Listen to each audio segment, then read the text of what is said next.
we hold these truths to be self-evident: that our productivity must be supercharged, that our will to go above and beyond must be fortified, and that to hustle is divine. We are the beneficiaries of ambition and the heirs of the grind. Our workdays are rightfully packed to the gills with to-dos, and our leisure time is rightfully given over to paperwork and consumption. All right, few among us would sign off on such a declaration. And yet, there's an inner voice that proclaims these not-so-evident untruths whenever our performance dips below the ever-climbing baseline.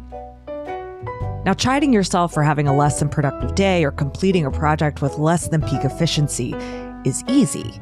The vast majority of us do it, at least in the United States, and because it's common and easy, it's tempting to think that it's natural. It's not.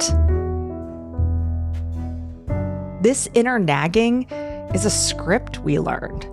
We learned it from families, teachers, TV shows, news media, coaches, and bosses. We've learned the lesson so well that we rarely need authority figures or the specter of cultural taboo to remind us of our lines. While script is an apt metaphor here, it's a bit abstract. You can learn new lines, but you can't easily forget a part you've performed your whole life.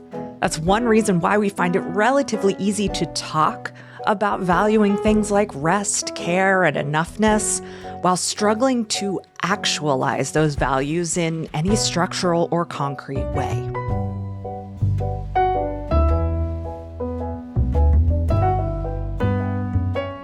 I'm Tara McMullen, and this is What Works, the show that rethinks work, business, and leadership for the 21st century economy.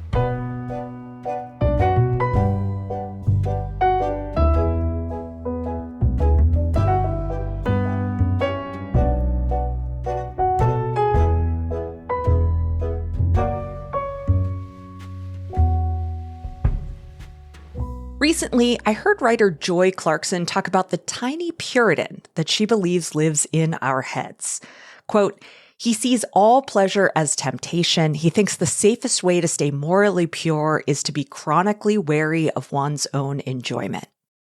Now, Clarkson approaches this adorable idea from a Christian perspective and uses it to name the long-standing wariness of earthly satisfaction that most people socialized in America have internalized, Christian or not. I suspect Clarkson and I would have much to debate theologically, but I fully endorse the concept of the tiny Puritan. By turning our ascetic self-management into a tiny Puritan on our shoulders, we can hear that voice as something separate from our own. It's not common sense. It's not a personality trait.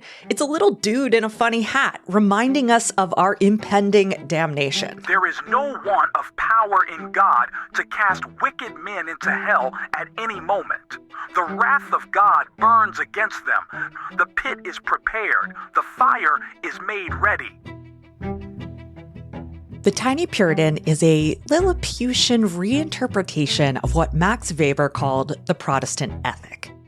The Protestant ethic valorized frugality, hard work, and delayed gratification. Now, this is certainly apparent in the Puritan colonists' culture, but Weber also saw this ethic in other strands of Protestant belief and morality among American settlers from the 17th century all the way through the 19th century. And frankly, while it has some competition today, it certainly hasn't disappeared. Weber argued that the Protestant ethic allowed American capitalism to evolve in unique ways.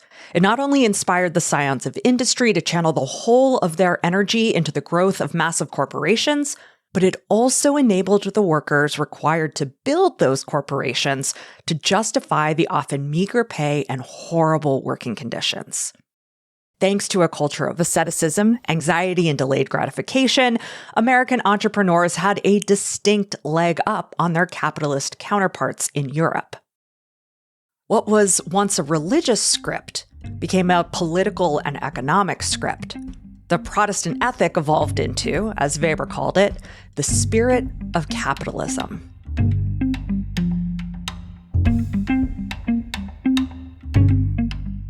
All right, so what is the spirit of capitalism?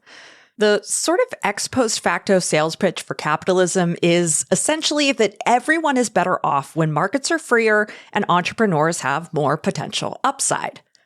Now, setting aside whether that's actually true, capitalism in both theory and practice distorts the value of labor. The creation and accumulation of capital by capitalists requires that workers are paid less than the relative value they create or provide to an organization. The difference between the value they create and the value they're paid is called surplus value. Again, we can set aside questions of fairness or at what compensation value differential labor becomes exploitative. The thing to remember when it comes to Weber's analysis is that workers aren't predisposed to agreeing to this situation. Why should a worker agree to work for less than the value of their labor? Moreover, why should a worker leave their homestead, venture into the crowded city, and exchange their time for a meager paycheck? Now, to be clear, there were more forces at play than the ethical and psychological ones the Tiny Puritan is eager to exert, and those forces should be interrogated as well. But for now, let's focus on how we ethically and psychologically justify this work arrangement, also known as a labor regime. Employers needed a myth, a story, to make this arrangement more agreeable to workers. They needed to tap into a deep truth believed by the people they hoped would run their looms, drill their oil, and forge their steel. America's cultural history, that is, the Tiny Puritan that lives inside our heads rent-free, provided just such a myth. One in which relentless hard work and a willingness to delay gratification until the afterlife were signs of God's favor. So the spirit of capitalism is this myth. It's important to note here that this myth-making, or maybe myth hijacking, wasn't the result of the backroom dealings of oligarchs and robber barons. No one, to my knowledge, called a meeting to discuss capitalism's PR needs. The connection between the Protestant ethic and the spirit of capitalism grew organically. But again, the lack of conspiracy or presence of organic growth doesn't make this connection natural. It doesn't prove anything, nor does it make for sound guidance.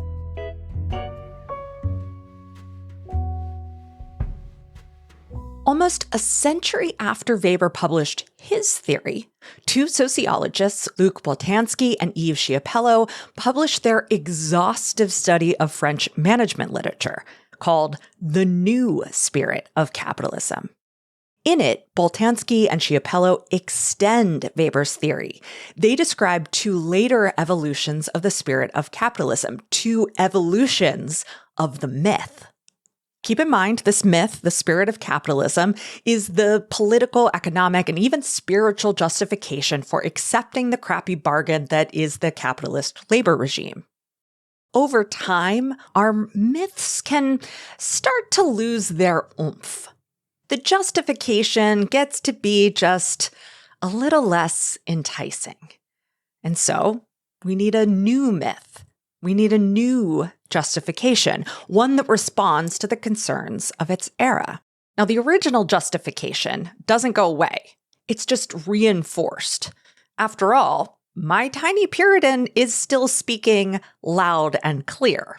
So if the first spirit of capitalism is embodied by a Tiny Puritan, then the second spirit of capitalism is embodied by a tiny manager. That's what she said. Where the Tiny Puritan promised an end to poverty through hard work and delayed gratification, the tiny manager promises financial stability and career identity through adherence to a set of rules and standards. Are we being punished for defying the guidance of the founder? The Tiny Puritan offered personal property and the nuclear family as rewards. The tiny manager promises upward mobility by virtue of merit and the comfort of a long-term plan. The tiny manager sits on your shoulder and reminds you that if you have time to lean, you have time to clean. It insists that you come into the office on Saturday. I'm going to need you to go ahead and come in tomorrow So if you could be here around 9, that would be great. Okay? File the TPS report with the correct cover sheet. Now, are you going to go ahead and have those TPS reports for us this afternoon? And display more than the required amount of flair. We need to talk about your flair. The tiny manager is always moving the goalposts, always asking for things to be faster, cheaper, and more efficient. Eventually, we learned to keep up with our tiny managers, and we started to ask for more. So effective immediately, I am promoting you from assistant to the regional manager to assistant regional manager. The myth started to lose its oomph. We grew bored with the procedures and became isolated from the fruits of our labor. We wanted fulfillment and the chance to do more meaningful work. Enter the tiny entrepreneur. Tom Haverford, image consultant, swagger coach. The tiny entrepreneur is the embodiment of the third spirit of capitalism. It promises creativity, novelty, and independence in exchange for accepting more flexible labor relationships. That is, more tenuous and insecure work. So, you can do both. Gig economy, bro. It convinces us to see precarity as freedom and working beyond our pay grade as going above and beyond. The tiny entrepreneur sees institutional failings as personal problems and personal problems as business opportunities. It reminds you of the value of self-help, self-promotion, and self-management. Capitalism, God's way of determining who is smart and who is poor. The tiny entrepreneur praises your hustle and chides your lack of foresight.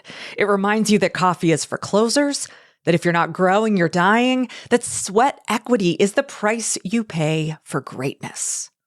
The tiny entrepreneur is always ready to ask, how can you monetize that? And will it scale? But what you need to do is monetize. The voice of the tiny entrepreneur is loud and clear for today's workers. It's how we justify the exploitation of the gig economy, the banality of the creator economy, and the villainization of labor unions. Like the Tiny Puritan and the Tiny Manager, the tiny entrepreneur is not going to evaporate once we've gotten tired of its bullshit. Instead, we'll get yet another tiny voice in our ears, and our shoulders will grow even more crowded.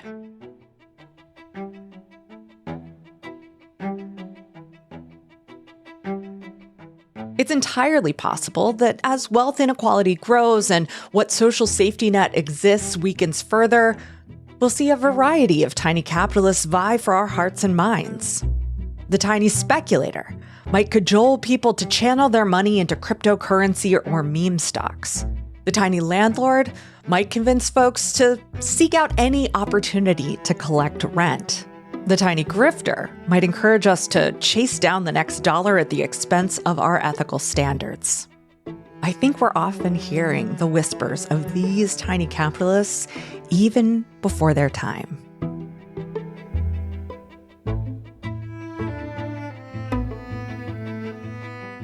I found Clarkson's Tiny Puritan so compelling because it offers a focal point for our actions. It's a character whose motivation and point of view are clear.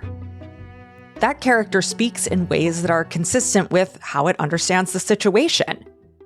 And here's the thing, the Tiny Puritan isn't always wrong.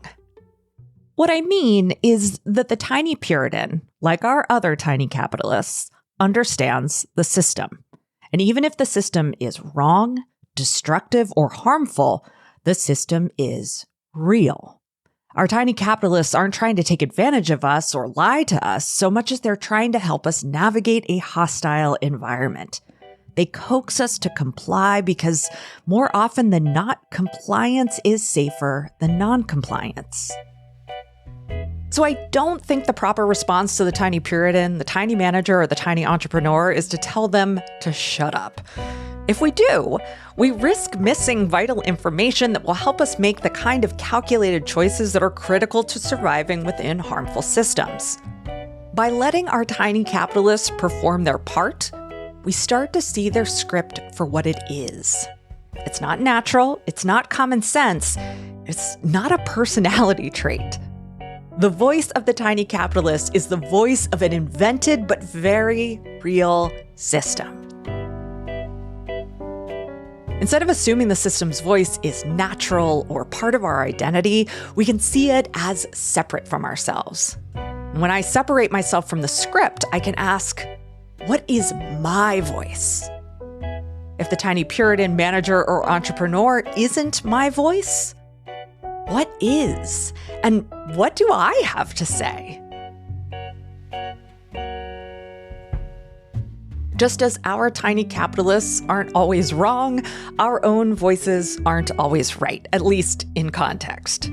But by taking the time to listen, we allow ourselves to hear the whole story. And we're far less likely to rely on our tiny capitalists to tell us what to do. Our tiny capitalists didn't emerge in isolation, and we can't dismantle them alone.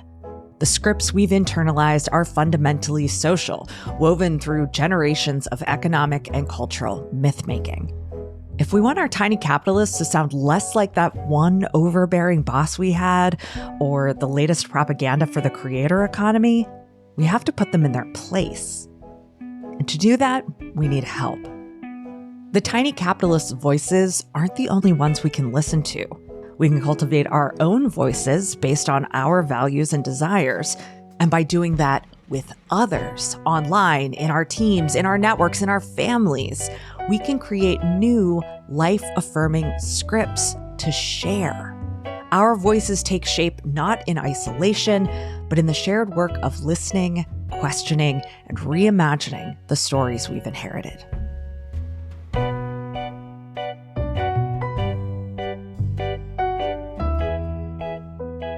As always, you can find a text version of this episode at whatworks.fyi, where you can also subscribe to get the What Works newsletter delivered straight to your inbox, free of charge. Plus, you can find out more about working with me to turn your own meaningful ideas into remarkable content.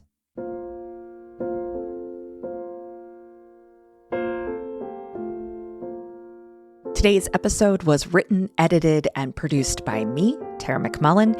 What Works is a production of Yellow House Media, a boutique audio and video production studio that turns meaningful ideas into remarkable content. What Works is produced on the ancestral homeland of the Conestoga and Susquehannock people, and the Yellow House is located on the lands of the Salish and Kootenai peoples.